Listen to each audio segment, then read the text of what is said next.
that it's more difficult to influence a person if he keeps his thoughts in purity. Yes, absolutely. When faced with various religions, it is very difficult to influence Muslims. They are in a constant connection with the egregore. They do namaz every day and read prayers on a daily basis.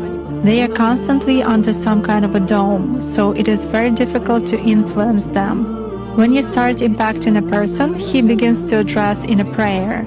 Indeed, many of them are very different from those who come to church only when everything is bad in their life.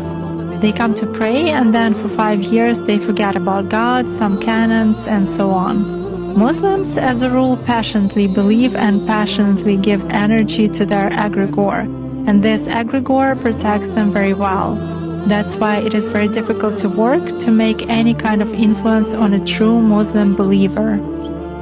Is this some kind of a good egregore? Well, for them, yes. This egregore is good for adepts who contribute good energy to it. How do you sense it? For instance, you have found an energy trace of such person. What's next? Do you try to drag him somehow to visualize this threat and you fail? Or how do you do that? It disappears. I cannot get a grip on it. I focus on it, but something immediately knocks me out of the flow, just like that. Or I visualize a person in front of me clearly and can affect him even at a mental level, but some image is not created in my mind at all.